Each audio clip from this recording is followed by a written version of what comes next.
person who is arrested for hate crime that brings about any form of violence due to a person's religious belief, lifestyle, or ethnicity should be allowed to plead bargain down to a lesser charge. Why is that important? If a person is charged with a simple assault and charged with a hate crime, and he plea bargains down to just a simple assault, that is no longer on his record. And he can subsequently become a police officer, a firefighter, a teacher, and under the guise of not knowing what he holds in his heart, he's able to go and continue to carry out his deeds without being noticed or without anyone knowing his past history of harming someone because of their religious or belief. That is not acceptable. We need to draw a clear understanding that hatred cannot be part of government, hatred cannot be part of our community, and hatred cannot be part of any form of living in this city. What has happened on the train, where a young CUNY student attempting to participate in the American dream by receiving her basic education, young Yasmin Seweid, college student on the subway, her hijab pulled off her by cowards attempting to use some election to release their anger and hatred. What happened in Bay Ridge, an off-duty officer with her son being called ISIS. Muslim officers are not ISIS because of their religion. They're heroes because of their commitment to serve in the New York City Police Department to protect us from ISIS. They're heroes because of their dedication. I served with Muslim officers when our center of trade was collapsed by 2 planes by terrorist action. Those Muslim officers were on duty protecting the city while their wives and children were being harassed back in their community, but they still served.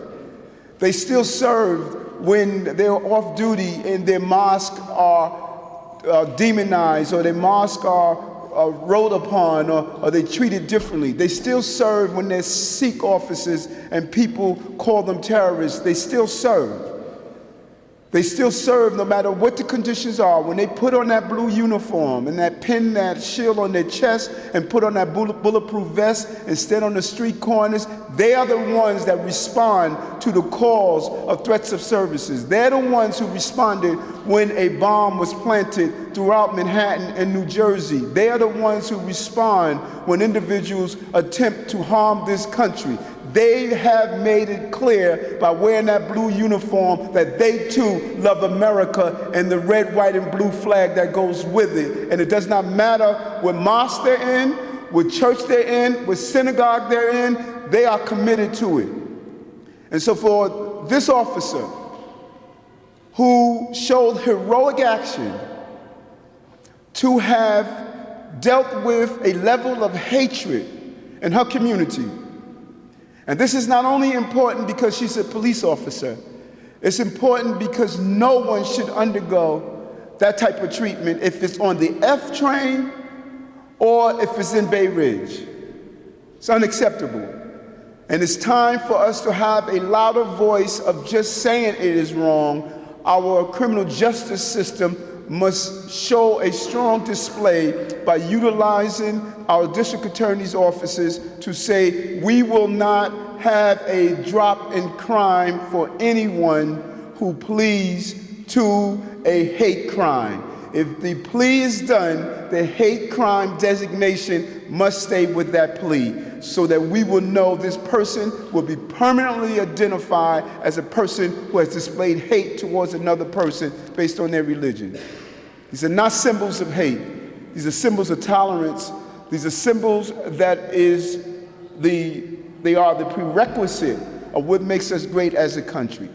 And so I want to bring on Lieutenant Adel Rana, the Muslim Officers Society, and I want to thank the lieutenant for his coordination around bringing together the tolerance in the police department. A very difficult time, and it has been difficult ever since September 12th, the day after September 11th, and the Muslim officers have continued to stay commitment of bringing our city together and showing that they are true to serving in the New York City Police Department. Lieutenant? Thank you, sir.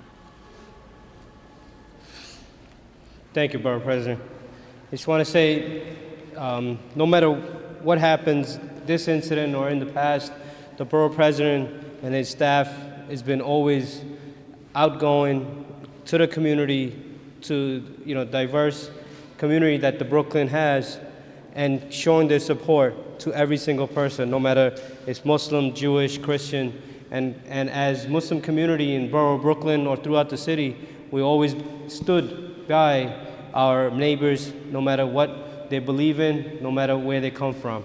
I just want to say, for the incident that just took place, I know the officers very shaken up to witness such an incident. Not only her, but the society and the Muslim community is shaken up. It is very sad to hear that these events taking place in this great, diverse city.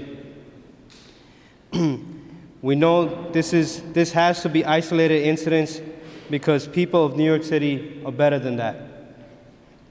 Like the mayor said recently, we are all New York. And also, like the borough president said, we must unite against any single person who shows hate towards any person, and our law enforcement and district attorneys need to take full precautions, and when they're dealing with these type of cases, to take it seriously so this individual could be identified and make sure it doesn't happen again. And also, in the future, you can try to prevent these type of incidents. We love New York. We love New York City, its people, and its great country. We all must unite against any type of bias, no matter who it's against. We also like to thank the great detectives from the Hate Crime Task Force, the Warrants Division, for their quick investigation and apprehension for the person of interest, and the Brooklyn District Attorney to actively pursuing the case like they do for any other hate crime case. Thank you. Thank you. Thank you. And so I think that this case is so important because this is probably one of the first times a member of the New York City Police Department was the victim, front and center of a hate crime that she's responsible for responding to.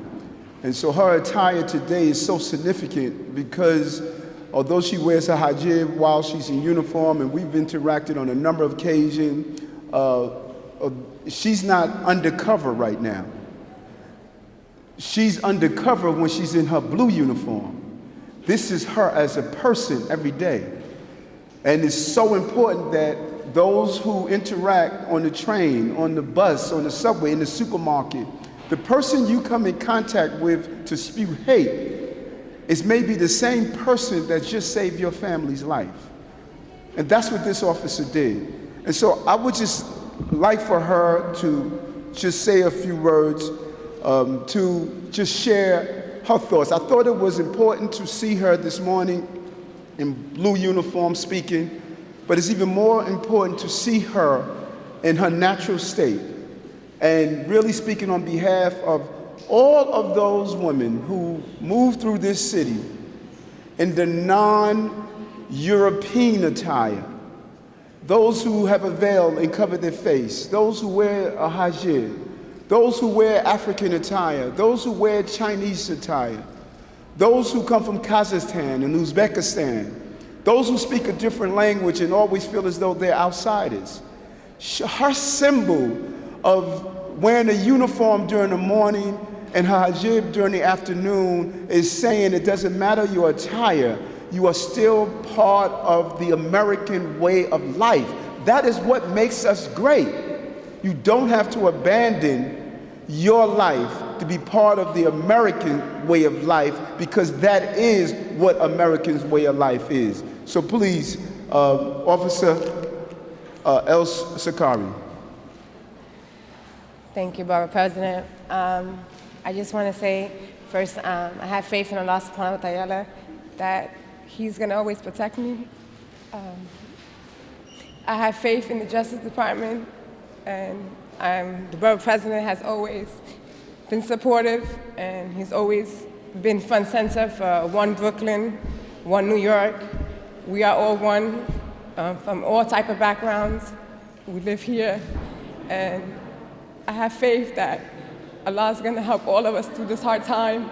For my sisters out there, you're not alone. I'm with you day and night, and we have Allah to help us, and He will guide us through this hard time. But I know that New Yorkers are going to be there to help me and be supportive, and I have faith in everybody's support, and I want to thank everybody for their support. Thank you, thank you, thank you. During this week, I'm taking a delegation of Muslim officers to Trump Tower, and we're going to out-Trump hate. And we're going to ask the President-elect to give these officers an audience so he can see firsthand what some of the negative rhetoric is doing to Americans. And we're going to ask him to sit down and send a strong message that this is a country of tolerance. This is a country of acceptance. And this is a country that it will not accept mothers with their children being harassed because of their religion. We'll open the floor to any questions at this time.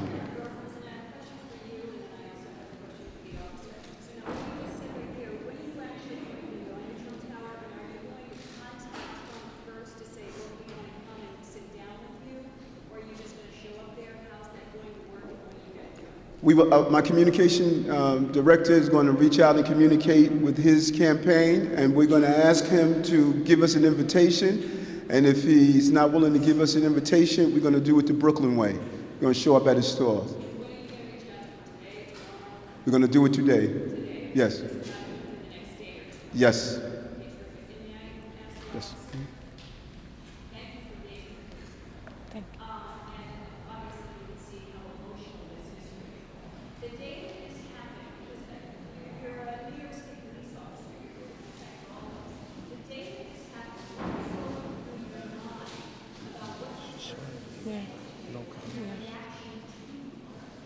I have no comment at this time. It's an active investigation. I have no comment.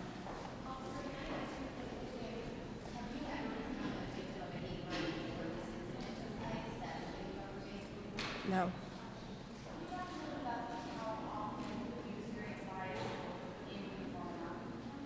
What's your question? I have no comment at this time.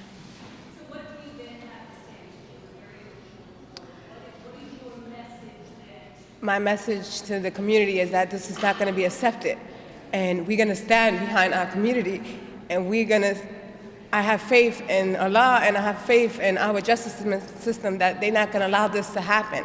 So for those who have an idea or think that they're going to continue to taunt us, it's not going to be accepted, and we will stand up for them. And if I can't stand up for my sisters, I know that there are other people that will stand up for them too. And first and foremost, we have Allah subhanahu wa ta'ala. He will stand up for us before anybody.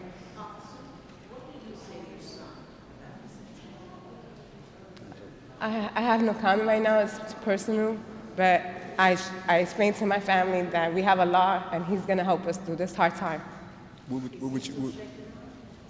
Yes, He's very shaken up. Hold on, wait a minute. Hold on, one minute. What would you say to other mothers who wear hijab and their children? What advice would you give them? My advice is to report it, not to be scared, because it's something that it's not isolated, but at the same time, we have a lot of support in our community. There are a lot of New Yorkers that are with us, that support us. We have a department that do support our religion. We have many representatives within the Senate that are supportive of our community. And don't be scared, because you have a sister on this team fighting for you as well. And talk to our kids, have them report it, let them know how to protect themselves, to call 911. Just actively be involved with our children and let them know that they are taken care of and they are protected here. Sorry.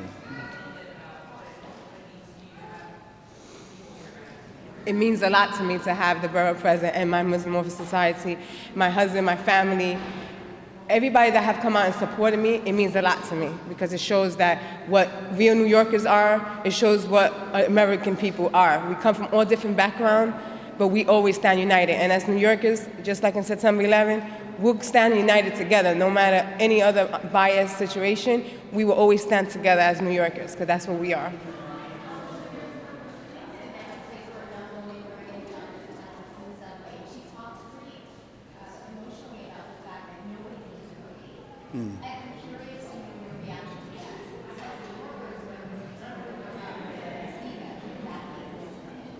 Unfortunately, I'm sad for her.